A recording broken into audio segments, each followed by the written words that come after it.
Hi guys, welcome back to my channel. Today we're back with another Yohara video, as many of you requested. This video will not focus on basic Yohara concepts like precision, Soma stats and curses, since those were already covered in the previous video. I recommend checking that out first. Today we'll be focusing strictly on the auto hunt portion of the Yohara maps. So, without further ado, let's hop into the video. I gotta start this video by mentioning something that I should have said on the previous one. Most Yohara maps are definitely not beginner friendly, especially for auto hunting characters. Even if you're able to comfortably farm everything outside of Yohara, such as melees, hydras and zodiacs for example, you will most likely struggle a lot once you try to go beyond the first Yohara map. A combination of good alchemy and strong items plays a key role in being able to survive on these maps. However, that alone won't be enough, as you will also need to equip yourself with consumables, such as amulets, dragon marks, and other consumables available for you. By saying that, I don't mean to discourage you, at all. Don't lose hope if you reach Yohara and find yourself struggling. We've all been there. It's just a matter of time until you strengthen your character. On the following sections of this video, I will talk about the 4 most populated auto hunt maps in Yohara. One thing I want to make clear right away is that I won't be showing specific item builds or saying things like you need X% of this bonus or Y% of that bonus to farm here. No, that's not the main focus of this video. Instead, I will highlight the most important bonuses you should focus on to make farming on these maps easier. Item builds are subjective. You can make them work in different ways with various bonus combinations. There are also plenty of other videos where you can check out specific player builds if you're interested. With that being said, let's jump straight into the first Yohara map, the Abandoned Fortress. This map is mostly used for leveling up your character through around the first 4 or 5 champion levels. However, nothing stops you from auto hunt farming here as well. The monsters on this map are nothing out of the ordinary, so the requirements for auto hunt farming here are not too high. You can use resistance against darkness and ice to reduce their damage. To increase your damage, mainly focus on the strong against half-humans bonus. You don't even need precision on this first map, as you won't miss your attacks or abilities. Of course, you can also use a combination of other defensive stats to help you survive, such as block physical attacks or resistance against average damage, just to name a few. Now, regarding the loot. If you're new to Yohara, you might feel a bit overwhelmed by the amount of items you will drop on every map, and this one is no exception. Some loot is obviously more valuable than others, so I won't go through everything. But I'll show you most of the items you can farm here and give you a brief description of each in case you're not familiar with their purpose. Keep in mind that depending on your server's current market, some of these items might not be worth farming. With that said, we'll start off with these 4 items: forged steel sheets, crude metal sheets, jewelry steel sheets, and troll horns. All of these are upgrade materials for Yohara specific necklaces, bracelets, and earrings. The thing is, you cannot sell these materials, as they are not tradable. So, if you want to upgrade one of these Yohara specific items, you will need to have the materials yourself. So, I recommend you to keep a few packs in your warehouse.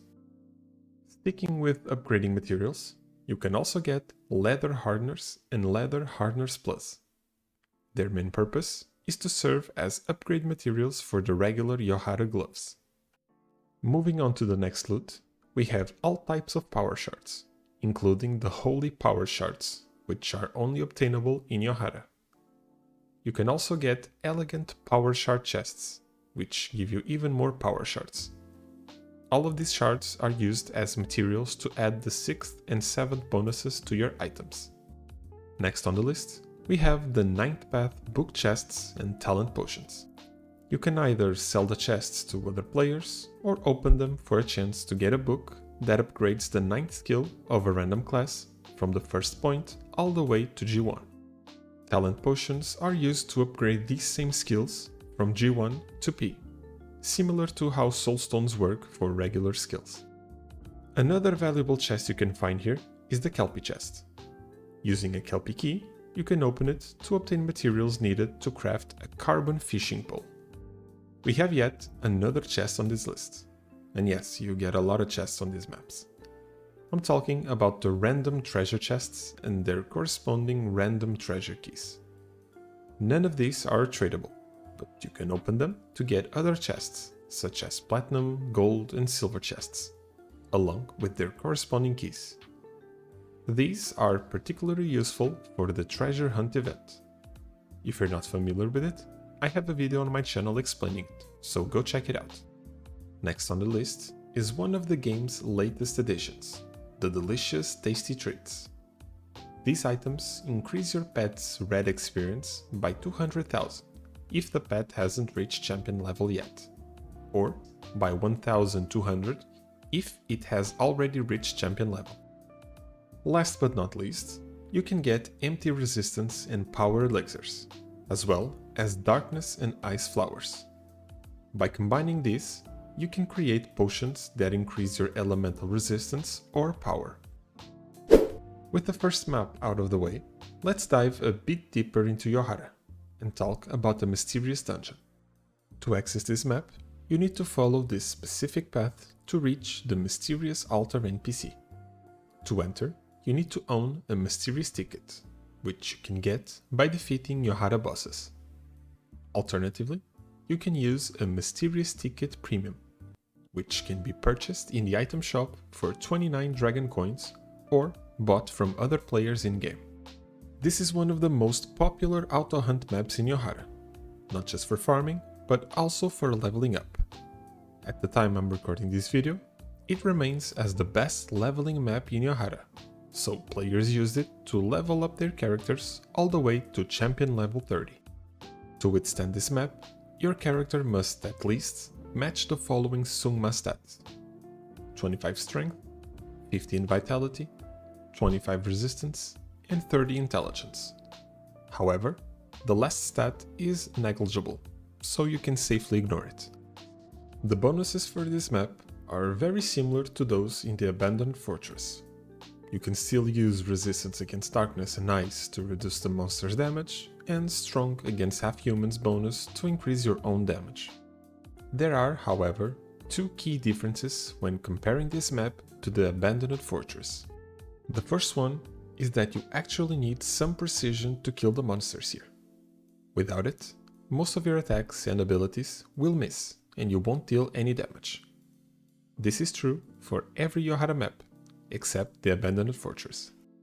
The second difference is that the monsters here not only hit much harder, but you also face a higher number of them at the same time. This means that, to auto-hunt effectively, you will need a good amount of the bonuses I mentioned earlier, as well as strong defensive stats. Useful ones include a high base defense, resistance against average damage, resistance to monster attacks, block physical attacks, arrow defense, and chance to avoid arrows, just to name a few. However, be careful not to focus too much on defensive stats at the expense of damage stats, like elemental power, strong against monsters, magic/melee attack, and so on. Otherwise, you will take too long to kill monsters. This will cause you to accumulate damage over time and eventually die. Of course, you don't need to maximize all of these bonuses. Just focus on the ones you have access to and play around them. This dungeon is populated by ice and darkness monsters. Both types give the same amount of experience and loot, the only difference being their element type. Here are some examples of rooms that players use for auto-hunt. There's a clear tendency to face ice monsters rather than darkness ones, since the ice element is more common in most players' equipments. Because of this, players tend to avoid most of the northern rooms, which are mostly populated by darkness monsters. You can identify these rooms by their sort of yellowish color. Regarding the loot on this map, many of the items are similar to what you find in the Abandoned Fortress, except for the leather harness. For those of you who skipped that section of the video, here is a full list. In addition to these items, you can also obtain other loot, such as shimmering seashells, which are one of the main reasons players farm here. You can either sell them to other players or open them for a chance to get shimmering white, blue or red pearls. These pearls are used as upgrade materials for Yohara items. In this dungeon, you can also obtain perfect necklace, earring and talisman chests, along with the perfect keys to open them. These chests contain a variety of items, with the most interesting probably being the Dark Jedites. I recommend checking the full list on the wiki, as there are some other interesting rewards there. Next on the list are the level 70 and 75 weapons at +6 and +7. You can either feed these to your pet or sell them to other players. Speaking of pets, you can also farm a bunch of protein snacks here to revive your pet or keep him alive. Finally, if you're auto hunting in a spot that spawns the monster Sword Fighter Cow, you can also obtain the Pet Book Chest. You can either sell it to other players or open it for a chance to get a useful pet skill book. Moving on to the next map, or should I say maps. I want to talk about the Northwind Canyon and Soul Gorge. Here is the path to get there. For the Northwind Canyon, your character should at least match the following Summa stats: 30 strength, 25 vitality, 30 resistance, and 35 intelligence. For the Soul Gorge, the requirements are 35 strength, 25 vitality, 35 resistance, and 40 intelligence. As I mentioned in the Mysterious Dungeon section of the video, the last stat is negligible, so you can safely ignore it. Even though these are two different maps, I will be talking about them together from now on, since they essentially share the same purpose: to farm one of the upgrade materials for Aura outfits. The monsters here are no joke. Not only do they deal a significant amount of damage and are considerably tanky, but they also have damage reflection, which means much of the damage you deal to them is reflected back to you. To increase your damage against these monsters, focus on your base damage and elemental powers, since these are raceless monsters. That means race bonuses like strong against half-humans or strong against devils have no effect on them. Similar to the Mysterious Dungeon, there are many defensive bonuses you can use to withstand their attacks, such as a high base defense, resistance against average damage, resistance against skill damage, block physical attacks, and, in my opinion, one of the most important ones, percentual defense. You can get this from your talisman, and it is crucial for reducing the damage that gets reflected back to you. Regarding the loot on these maps, many of the items are similar to what you find in the Abandoned Fortress. Here is the full list for those of you who skipped that section of the video. The main difference is that here you get lightning flowers instead of darkness flowers, due to the elemental type of the monsters you find here. In addition to these items, you can also obtain other loot, such as Aura Fire Runes 10, which are the main reason players farm here. You can use them to upgrade your Aura outfit or sell them to other players.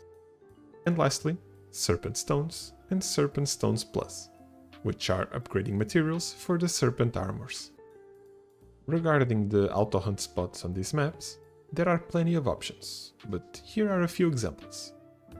If your character is strong enough, you can leave it on the Soul Gorge map near the spawn points of the two bosses, the Bigfoot and the Northwind Warchief. This way, you can also farm their loot, such as Northwind Anvils, which are used to craft serpent weapons, and Demon Stones +4, which can be added to your gloves to provide extra Summa stats. Some players use a different strategy, where they use a Battle Lion mount, which gives 10% defense, and intentionally get their character stuck inside one of these giant skeletons. This helps prevent monsters from pushing you around while allowing you to kill them with ease. There are a few other maps I would like to mention. The first is the Mysterious Echo, which is essentially an easier and smaller version of the Mysterious Dungeon. The monsters here are much weaker, and the dungeon is more focused on leveling rather than farming. The only relevant materials you can farm here are for crafting ruby armors, which aren't very useful. In short, most players just ignore this map. The other maps I want to briefly mention are the Moonshadow Valley and the Depths of Greed, which will be released in update 25.2 in a few days. They look like they could have potential for auto-hunt farming and leveling, but we'll need more information. If these maps turn out to be relevant, I can make a part 2 of this video covering them. To help you out, I created a character list specifically for auto-hunt farms on these Yohara maps. Keep in mind that I don't have auto-hunting experience on every single class, so this list is based on my personal opinion and information that I got from streams and videos.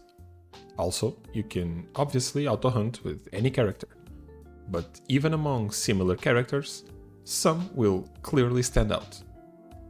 For this list, I didn't consider perfect gear, like talismans plus 200 or serpent weapons plus 15. Since only a small portion of players actually have those. With that said, let's start with the lowest tier, the Lycan. As we all know, the Lycan has a very unusual auto-attack animation that lowers his DPS. He has the potential to deal a lot of damage, which is good, but it can become a double-edged sword on maps where monsters reflect your damage. Even though his kit gives him access to a defensive stat in the form of the bonus chance to avoid arrows on the ability Indigo Wolf Soul, this is not enough to keep him from landing at the bottom of this list. Moving on to the next tier, we have the Body Warriors and both ninja classes. Body Warriors share a similar trait with Lycans. They can deal large amounts of damage, which can be reflected back to them on some maps. Even though they have no defensive abilities, they are ranked higher than the Lycans simply because of their smoother auto-attack animation. Ninjas are in this tier for the same reason. They don't have the raw damage potential of a Body Warrior or Lycan, but when using daggers, they have the best auto-attack animation and DPS in the game, which unfortunately also makes them susceptible to reflection damage. Next on the list is the B tier, which includes Mental Warriors, Black Magic Suras, and Healing Shamans. Starting with Mental Warriors, they are, essentially, a tankier version of Body Warriors. They deal slightly less damage, but make up for it with high defense and by not getting knocked back by monsters, which is a huge advantage on Yohara maps. Black Magic Suras also earn a spot here thanks to their tankiness, mainly due to their Dark Protection ability, which not only grants great damage reduction, but also provides excellent mana sustain. Because of this, you will never run out of mana while auto-hunting, which is normally a problem for other magical classes. Being magic characters gives them another edge, since as we know, magic characters are a bit overtuned at the moment, and can wipe out groups of monsters with just 1 or 2 abilities. Although, Black Magic Sura's abilities animations can feel a bit slow and clunky. And that brings us to Healing Shamans, who can dish out massive damage very quickly and clear large groups of monsters. However, they lack a reliable defensive ability, which holds them back, which is why they are ranked together with Mental Warriors and Black Magic Suras. Now we're reaching the higher tiers, starting with the A tier, where we find the Weaponry Suras. Do I even need to explain myself? This class is a powerhouse. It has been like that since the beginning of the game. They have solid damage, reliable defensive abilities, a smooth auto-attack animation, and can mostly absorb reflection damage thanks to their Enchanted Blade ability. But, even though they're powerful, there is one other class I consider slightly stronger in auto-hunting scenarios. I'm of course talking about the S-tier Dragon Shaman. They outperform Weaponry Suras mainly because they're magic characters, which are currently very strong in the meta, and because they can bypass reflection damage by killing large groups of monsters at once with their 2 main area of effect abilities, Dragon's Roar and Meteor. On top of that, they have a powerful defensive ability, Blessing. When self-casted, it increases their melee attack resistance by nearly 60%, or even more, depending on the character's intelligence. Well, that wraps it up for this video. If you have any questions, feel free to share them in the comments below or in our Discord community. The link is in the video description. If you enjoyed the video, feel free to drop a like, subscribe, and hit the bell for more content. Also, make sure to check out my other videos and my Twitch stream, which I will also link in the description below. There, you will also find an invitation link to create your own Gameforge account. If you're interested in playing Metin 2 and supporting the growth of this channel, feel free to use it. Thanks for watching, and I'll catch you guys on the next video. Peace.